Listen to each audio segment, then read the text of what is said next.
코로나의 어려움 가운데도 하나님 예배하기 위해 또 온라인으로 또 현장에서 이렇게 예배하는 모든 성도님들에게 하나님께서 한없는 은혜와 평강으로 여러분 삶을 충만케 하여 주실 것을 믿습니다.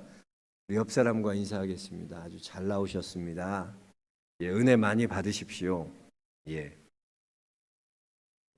오늘은 종려주일이죠.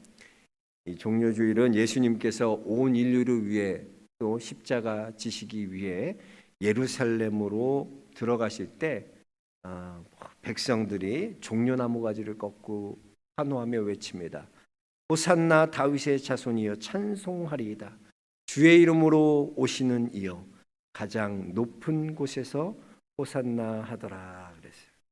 이렇게 종려나무 가지를 흔들면서 환호하며 왕의 입성을 기념하는 것이 바로 종려주일의 기원인 것입니다.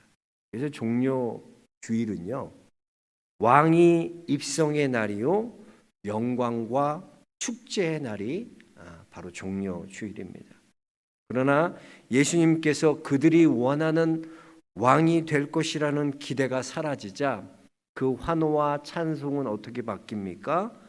저주로 바뀌어요. 예수님을 십자가에 못 박아라는 그 저주로 바뀌고 예수님은 결국 십자가에 달려 돌아가시는 것입니다. 이 고난 주간은 열광과 탄식 또 환호와 슬픔이 섞여 있는 그런 충격과 반전의 한 주간입니다. 인간의 몸을 입으시고 예수님의 눈물과 통고 또 간절함, 예수님의 처절함, 예수님의 부르짖음, 그런 것이 있는 시간이 바로 이 고난 주간인 것입니다. 이 고난 주간은 영어로 패션 윅이라고 하잖아요. 근데 여기서 이 패션이라는 것은요, 두 가지의 뜻을 다 갖고 있어요. 하나는 고난이란 뜻을 갖고 있지만 또 하나는 열정이라는 뜻도 가지고 있는 것입니다. 즉 영원 구원을 위한 예수님의 열정이 십자가의 고난을 통과하게 한 것입니다. 이렇게 열정과 탄식, 환호와 슬픔이 교차되는 이 한 주간,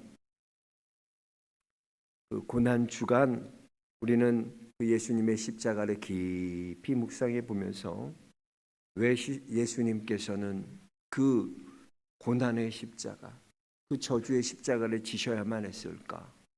그 예수님을 정말로 십자가에 못 박은 사람은 누구인가? 그 십자가는 나에게 어떤 의미가 있는가?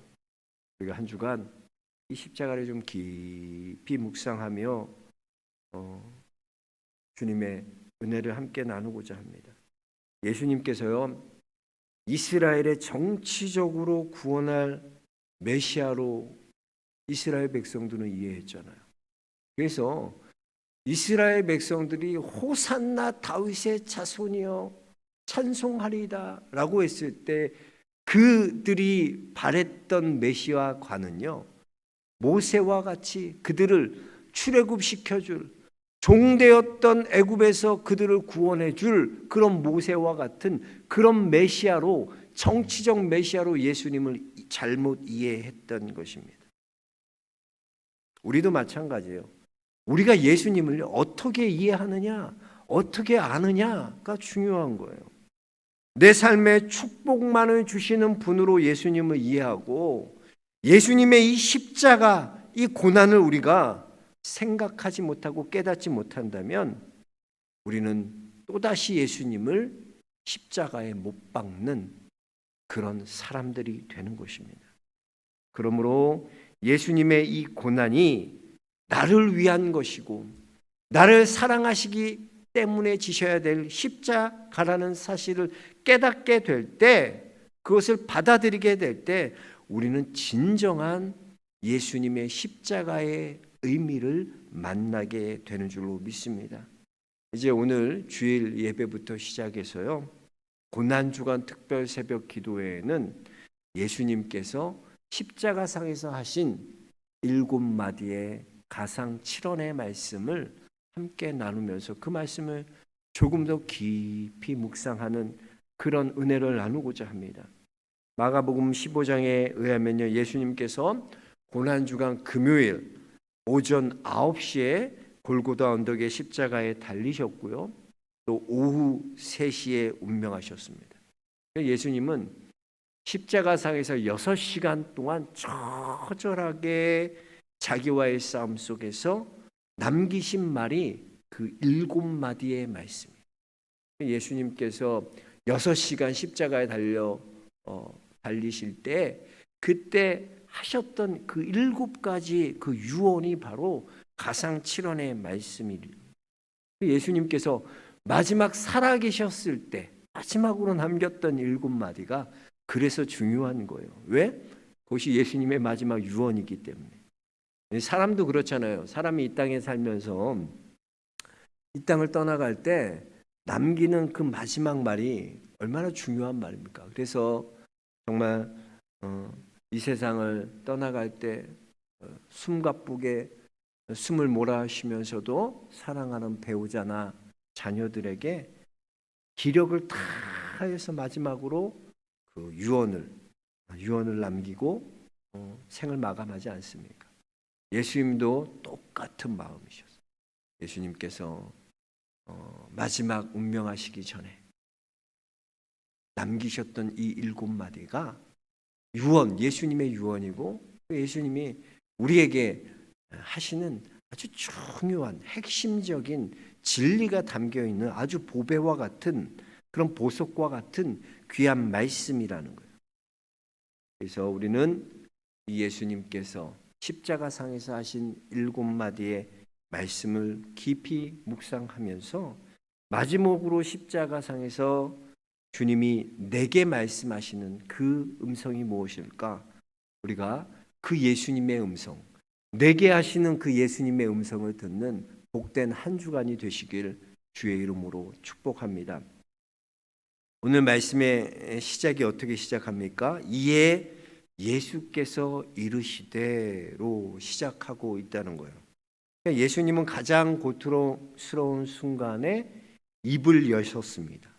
예수님이 말씀하셔야 역사가 이루어지는 거예요. 천지창조도 보세요. 하나님이 말씀하심에 그대로 되는 거예요. 빛이 있으라 하심에 빛이.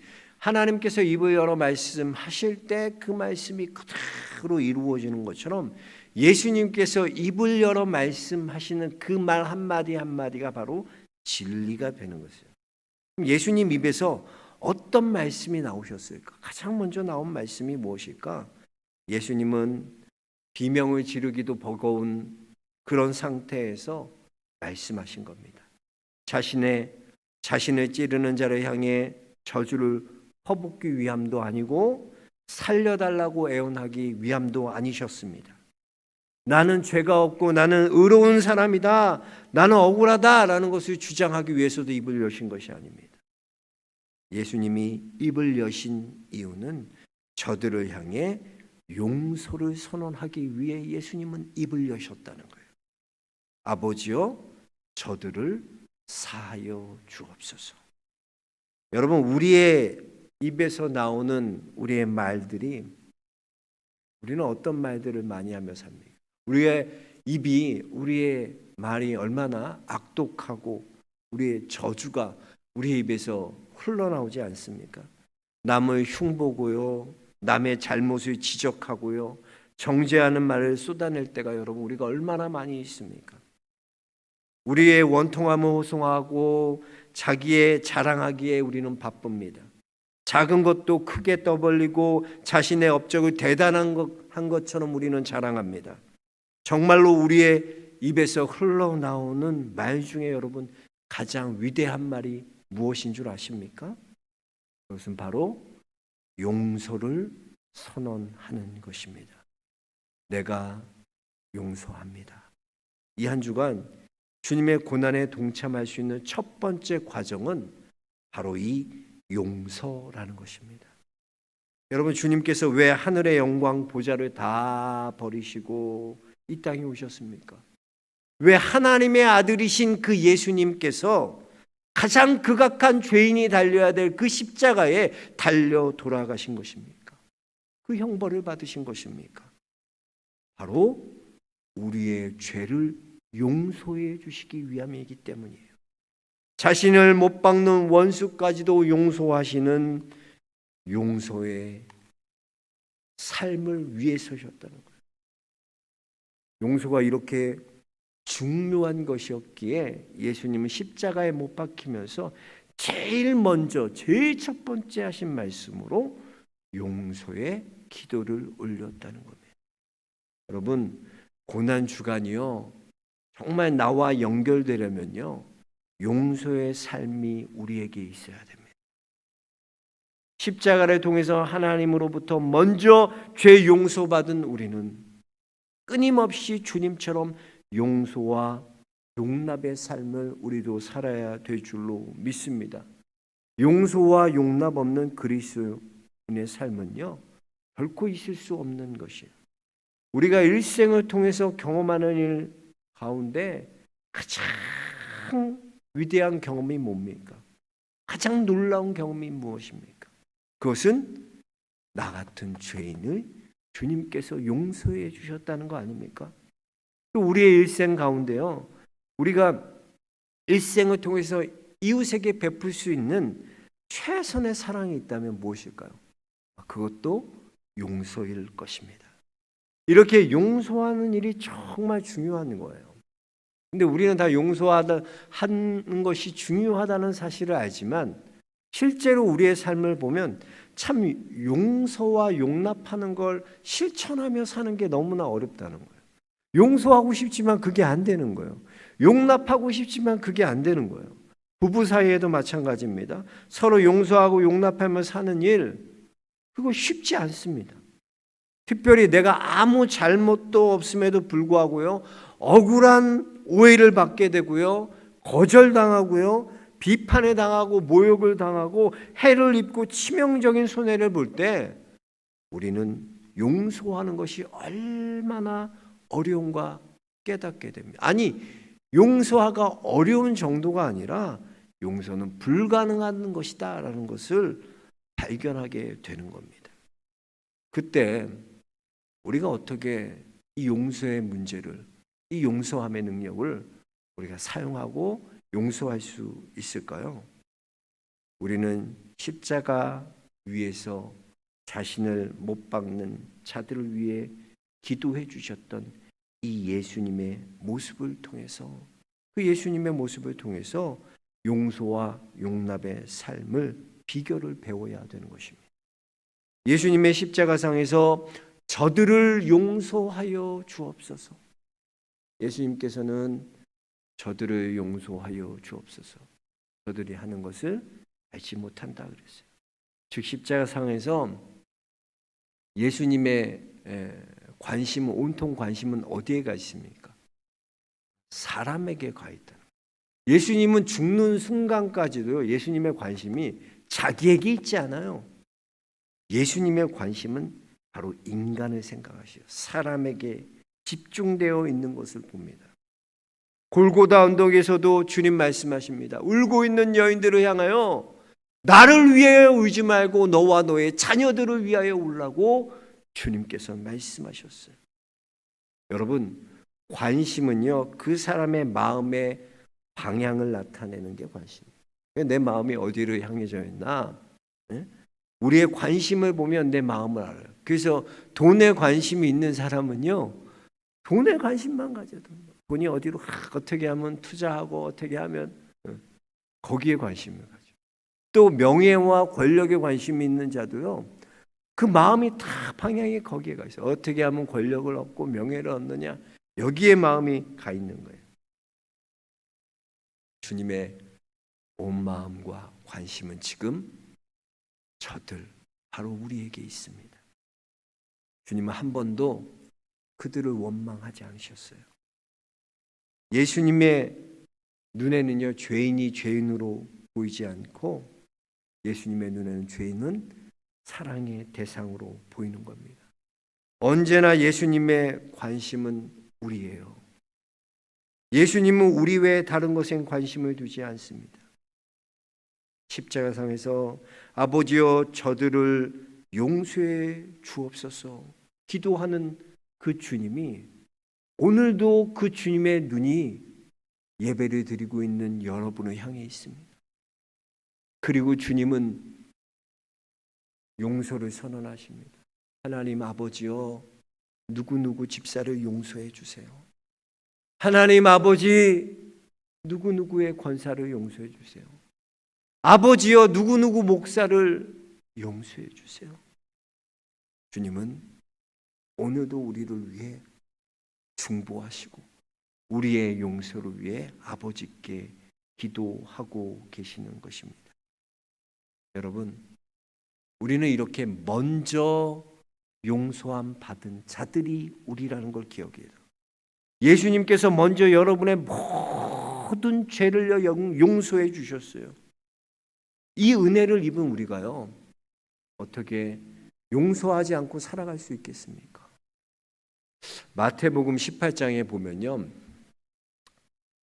1만 달란트 빚진 자의 비유로 예수님께서 용서에 대해서 말씀하신 것을 봅니다.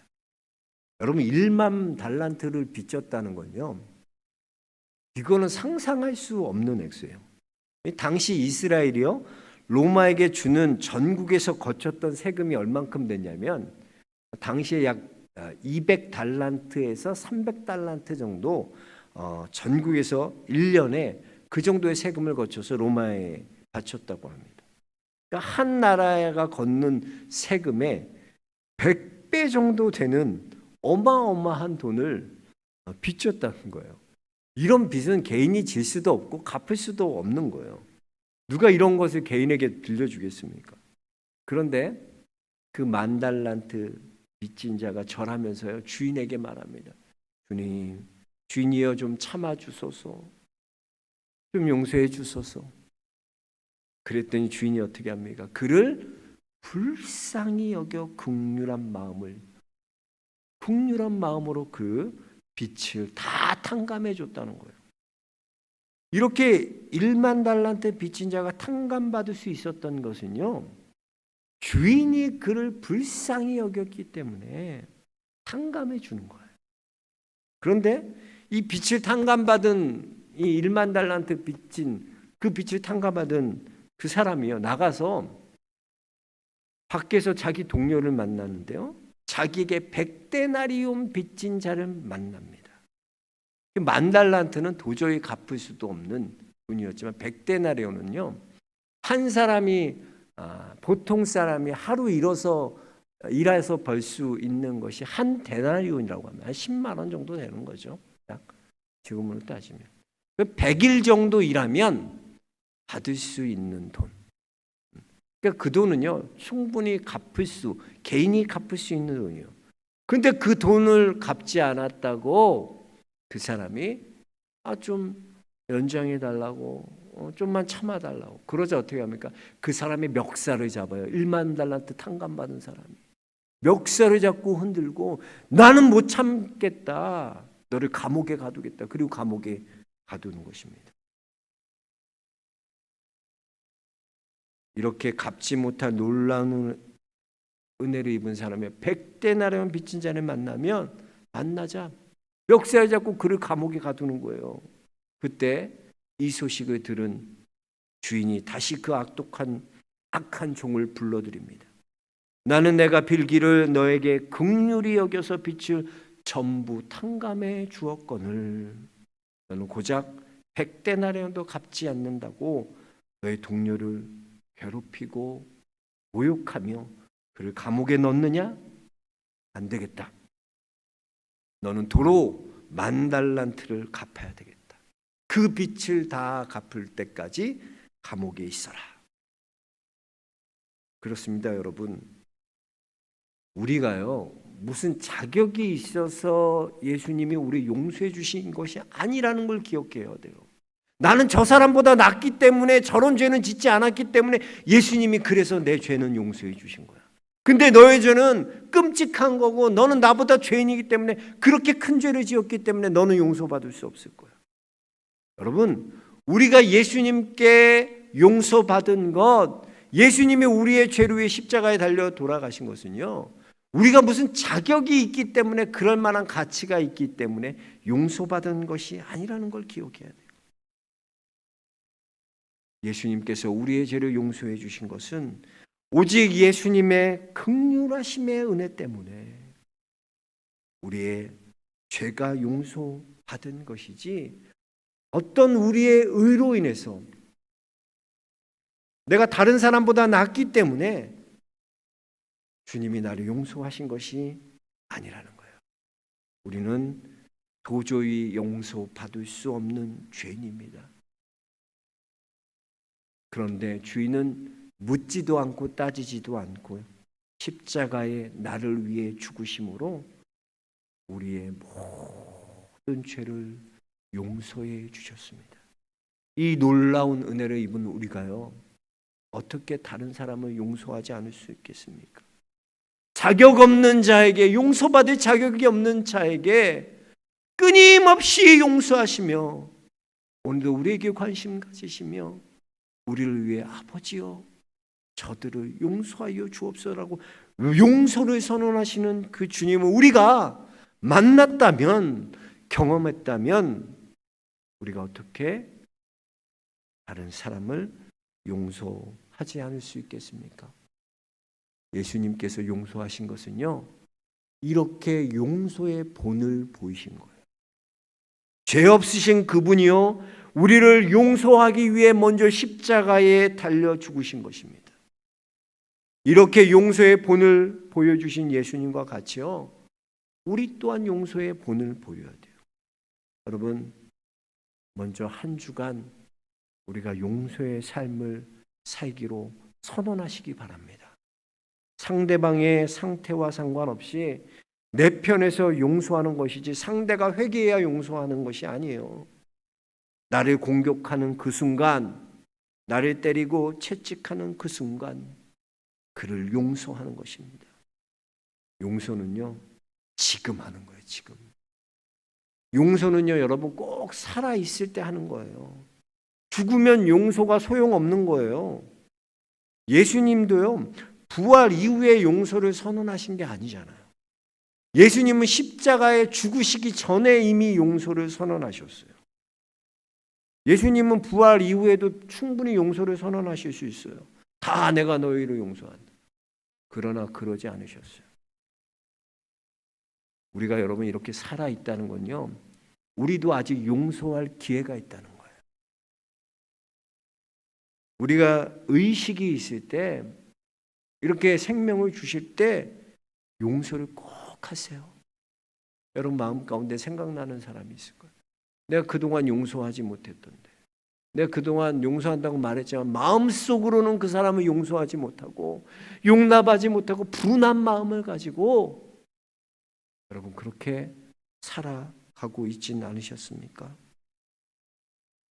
예수님은 가상 실현의 첫 번째 말씀을 통해 날마다 우리 삶 속에서 용서를 실천하며 살기를 주님은 원하시는 것입니다. 우리가 예수님을 따르는 제자답게 우리 또한 본을 보이신 예수님과 같이 용서를 선언하십시오. 우리의 부모를 용서하고 우리의 자녀를 용서하고 아내와 남편을 용서하고 교회의 지체들을 용서하고 나를 때리고 핍박했던 도저히 용서할 수 없는 그 사람, 우리가 먼저 그 놀라운 용서를 받은 사람으로 그 용서를 선언하시는 복된 성도가 되시기 주의 이름으로 축복합니다. 우리가요 이렇게 용서할 때 하나님이 영광을 받으실 뿐만 아니라 우리 자신을 위해서도요 용서의 삶을 실천해야 돼요. 우리가 용서할 때요 우리 마음과 심령 속에 독보석처럼 자랐던 쓴뿌리들이요 남김없이 사라지게 됩니다. 용서할 때요 우리의 심령을 파괴하고 우리의 욕추를 파괴하고 우리의 영혼을 파괴했던 이 용서하지 못하는 그 독버섯이 사라지게 되는 거예요. 그래서 우리 이 남을 용서하지 못하는 사람을 끝내는 자신을 불행하게 만듭니다. 또 다른 사람을 불행하게 만들어요. 또 우리가 속한 공동체를 불안하게, 불행하게 만드는 게 용서하지 못하는 것입니다. 그러기에 우리 모두는 하나님을 위해서, 우리 자신을 위해서, 그리고 내가 속한 우리 공동체, 우리 교회를 위해서 우리는 반드시 주님처럼 이 용서와 용납의 삶을 살기로 선언하고 이 한 주간 여러분 용서의 삶을 실천하시는 성도들 되시기 주의 이름으로 축복합니다. 내가 무슨 자격이 있어서 용서받은 게 아니에요. 하나님이 나 같은 죄인을 용서하신 게 내가 목사라서 용서하신 것도 아니고 내가 권사라서 내가 장로라서 용서하신 것도 아니에요. 나는 끊임없이 주님을 배반하고 베드로와 같이 주님을 끊임없이 모른다 하고 내가 주님을 끝까지 따른다고 하면서도 주님을 배반하고 돌아서는 것처럼 난 예수님의 제자라고 말하면서 가룟 유다와 같이 예수님을 은 30세기에 팔았던 유다와 같이 환호하며 예수님 호산나 호산나 다윗의 자손이여 찬송하리로다 예수님을 찬양하고 왕으로 오신 그 메시아를 찬양했던 그 목소리가 바라바를 놓아주고 예수를 십자가에 못 박으라 저주의 말로 바뀌는 그 사람들을 용서해 주신 것 같이 로마 병정의 침뱉음과 조롱과 채찍과 그 모든 자들을 용서하셨던 것 같이 유대 지도자들이 빌라도와 예수님을 십자가에 못 박은 자들을 다 용서하신 것 같이 자격 있는 자들이 용서받는 게 아니에요. 자격 없는 나 같은 자를 용서하신 그 주님의 은혜를 기억하고 이번 한 주간 우리도 용서에 대해 깊이 생각하며 용서를 선언하는 귀한 한 주간 되시기를 주의 이름으로 축복합니다. 기도하겠습니다.